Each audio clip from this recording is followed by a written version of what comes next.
What's going on, YouTube? It's your boy DeWan P here, and what we got for y'all today is the inconvenient truth about the Republican Party. Make sure y'all do me a favor and leave a comment down below. Make sure y'all like and subscribe. Let's get to the video. Racist, sexist, Republican, these words are virtually interchangeable, at least according to most professors, journalists, and celebrities. So are they right? Let's take a look at history. The Republican Party was created in 1854. The first Republican Party platform, adopted at the party's first national convention in 1856, promised to defeat, quote, those twin relics of barbarism, polygamy and slavery. Those twin relics were spreading into the Western territories. Republicans feared that as those territories became states, polygamy and slavery might become permanent parts of American life. Polygamy, the marriage of one man to multiple women, devalued women and made them a kind of property. Slavery, of course, did the same to blacks, literally. The Democrats were so opposed to the Republicans and their anti-slavery stance that in 1860, just 6 weeks after the election of the first Republican president, Abraham Lincoln, South Carolina, a state dominated by Democrats, voted to secede from the Union. The Civil War that followed was the bloodiest war in U.S. history. It led to the passage by Republicans of the 13th Amendment, which freed the slaves, the 14th Amendment, which gave them citizenship, and the 15th Amendment, which gave them the vote. In 1870, the first black senator and the first black congressman were sworn in, both Republicans.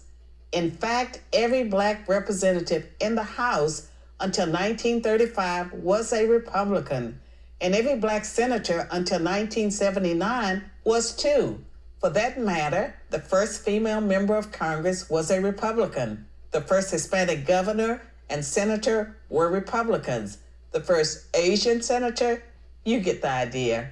Republicans also kept their pledge to defend women's rights. In 1862, the Morrill Anti-Bigamy Act was passed by the Republican-controlled Congress to put an end to polygamy. In 1920, after 52 years of Democratic Party opposition, the 19th Amendment was ratified thanks to the Republican Congress, which pressured Democratic President Woodrow Wilson to drop his opposition to women's rights. In the final tally, only 59% of House Democrats and 41% of Senate Democrats supported women's suffrage. That's compared to 91% of House Republicans and 82% of Senate Republicans. There certainly was a war on women, and it was led by the Democratic Party. But while Republicans had won a major battle for women's rights, the fight for black civil rights had a long way to go. In the 1920s, Republican President Calvin Coolidge declared that the rights of blacks are just as sacred as those of any other citizen. By contrast, when famed sprinter Jesse Owens, a staunch Republican, won 4 gold medals at the 1936 Berlin Olympics, he was snubbed by Democratic President Franklin Roosevelt. Roosevelt only invited white Olympians to the White House. 2 decades later, it was a Republican president, Dwight Eisenhower, who sent the 101st Airborne Division to escort black students into Little Rock Central High when Arkansas Governor Orville Forbes, a Democrat, refused to honor a court order to integrate the state's public schools. The Civil Rights Act of 1960, which outlawed poll taxes and other racist measures meant to keep blacks from voting, was filibustered by 18 Democrats for 125 hours.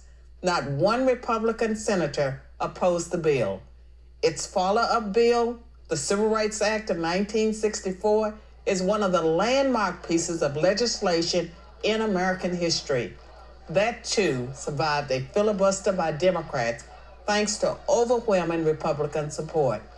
But you might be thinking, all that's in the past. What have Republicans done for women and blacks lately?